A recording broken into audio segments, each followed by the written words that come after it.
In a previous video, I discussed a chemical cell, which is the chemical process of creating a net charge on two electrodes, which allows for the flow of current if those two are connected. And we also discussed the Amber effect, which essentially is a mechanical system for generating net charge on objects simply by rubbing them together.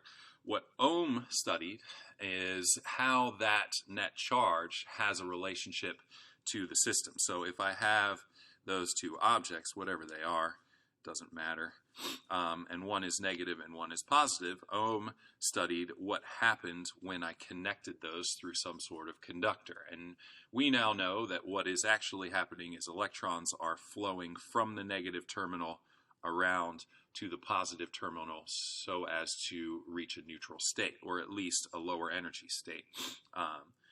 What Ohm discussed and studied and identified for what is now known as Ohm's law is what happens here inside of the conductor put between the two charged objects. And so we now know, or we now define the difference in charge between these two plates as V, which is potential difference. Potential difference essentially is the net difference in charge between the two surfaces that will provide the opportunity for electrons to flow through the circuit. And we'll see a lot more on potential difference in a bit, but the fundamentals that Ohm was working on was essentially how the potential difference and the materials that are carrying the electrons are relating to one another, and what effects changing the materials and changing the potential difference has on the overall result. And to make sure we've got this clear, Ohm described current as the change in charge in a unit of time. And so this is your current value, which essentially we've already seen as essentially a flowing of electrons through the material. And so that Q is often described as the charge of an electron, or 1.6 times 10 to the negative 19th coulombs. However, it doesn't necessarily have to be that, but that's what it will be for electricity in all of these cases. Nonetheless, what Ohm described was that the current must be directly proportional to the potential difference.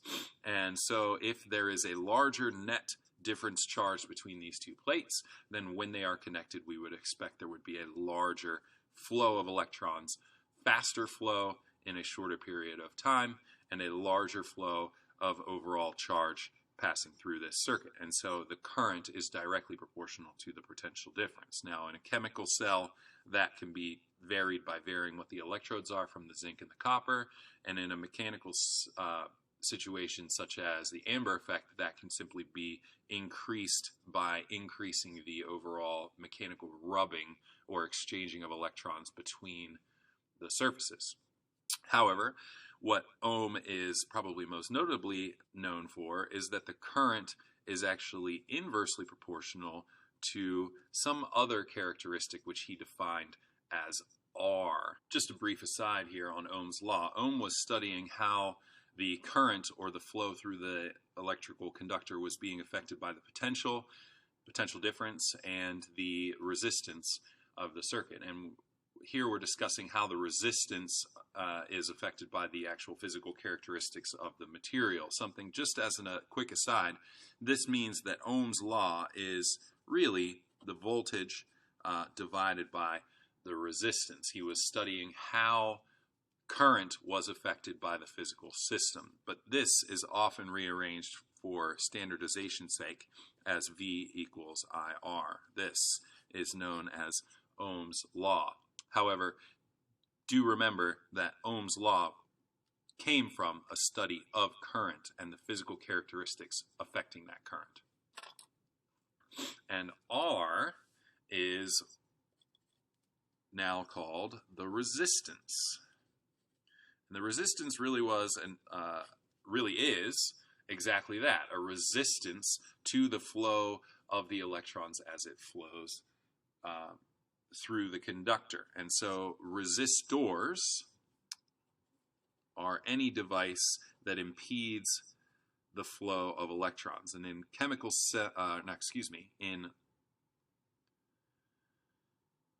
in electrical diagrams, resistors are drawn as this squiggly line between the conductive wires, simply showing that the electrons are being bounced around within that particular material. And so a resistor is any device or material that impedes flow of current.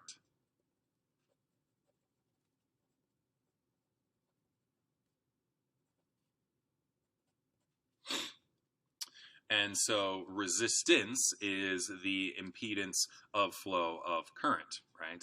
And so for the most part, what Ohm was studying was how that conductor, if I change the materials, the resistance would change. And so I can vary the materials by changing what the conductor is from, say, copper or gold or aluminum, without changing anything else, holding the potential difference the same and everything else in terms of the original charges. Then Ohm discovered that the resistance could vary depending on what the material itself was made out of. That term he called resistivity. Resistivity is given the Greek letter rho as its symbol, and it is simply the resistance based on the material that the resistor is comprised of.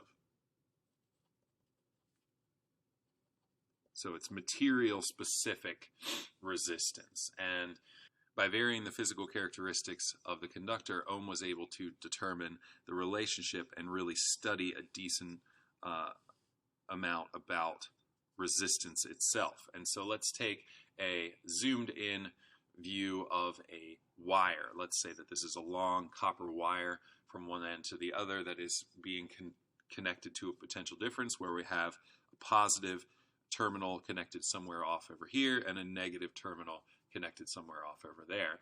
And so what we do know is that electrons are flowing from the negative side to the positive side, which essentially means that current is flowing from here to there based on our historic convention. Now, what's important to remember is that the actual electrons are not actually, well, it is true that the electrons are flowing through the wire, but the electrons that are coming from the original cell are usually not the ones that are being utilized, or in fact, they are not the ones being utilized by the resistor on the other end of this wire. And a larger scale example would be to say that the electrons from the power plant generating the electricity that you use in your home, those electrons are not the electrons that are lighting the light bulb in your house. And the reason why is that the wire itself has electrons in it. It is a material that is comprised of elements, and those elements have electrons in them. And so what actually happens is that the electrons are being bumped into a successive electron in front of it along the wire. And so what current really flows is essentially a chain reaction of bumping those electrons from one side to the other. And if you've ever played pool, billiard balls, if I hit the first billiard ball in the front, the last one comes off as a chain reaction. This is why electricity is essentially described as moving near the speed of light, because the electrons themselves do not move very quickly from one side to the other, but the chain reaction of that energy, the potential difference driving the circuit, actually does move very, very quickly.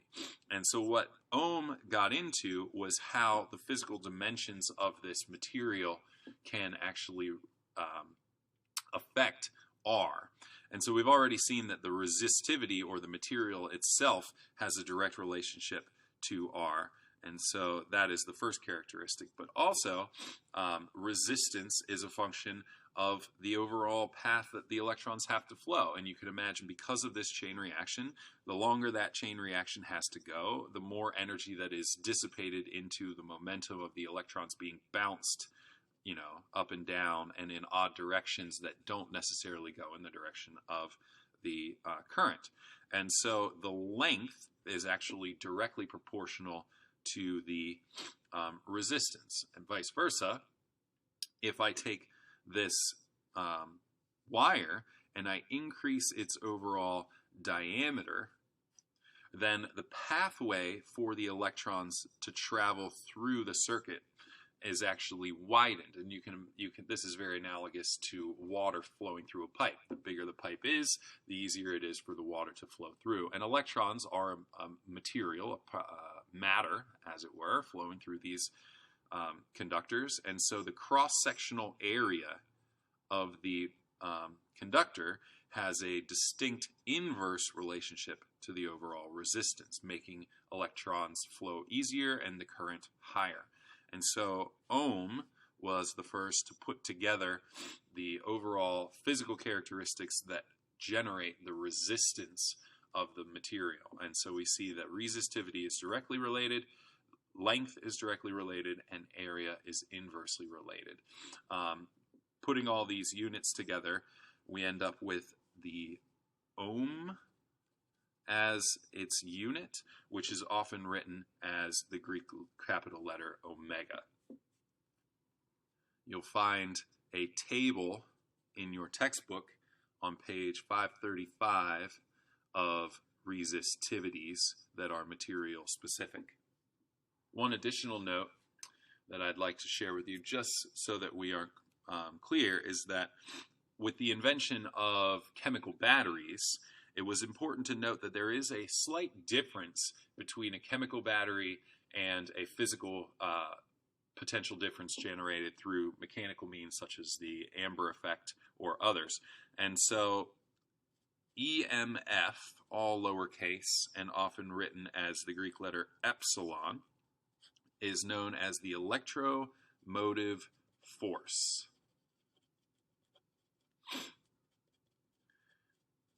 And the electromotive force essentially is the ideal potential difference of a chemical battery.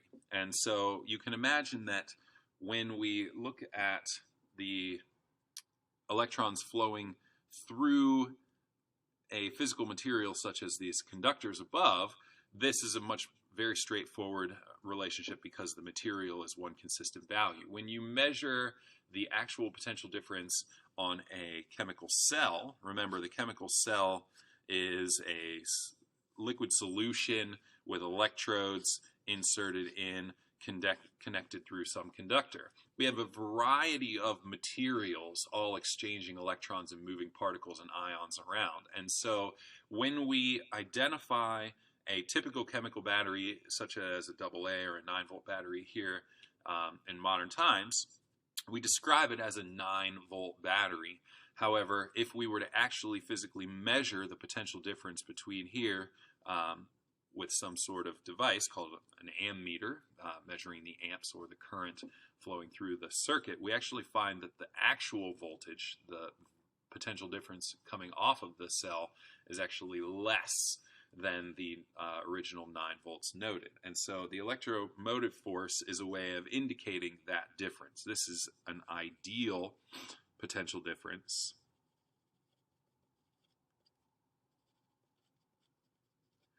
And so the way we note that is by describing an internal resistance inside of the chemical battery. This is often labeled with lowercase r because you can imagine that this chemical cell was designed, or is essentially allowing electrons to be exchanged, and so the internal resistance is generally very low, but we would measure that the actual battery voltage, the potential difference between these two circuits, would actually be V as epsilon minus the current flowing times lowercase r. Or in other words, Ohm's law describes as V equals I times R. This would be the potential lost due to the internal resistance of the chemical cell. In circuit diagrams, this is often drawn in combination. So we'd have a small resistor directly in front of the positive terminal. And so this would be labeled as lowercase r, and then your battery directly behind it. And so the battery is immediately being reduced by some small potential difference so as to yield its actual voltage being applied to the circuit.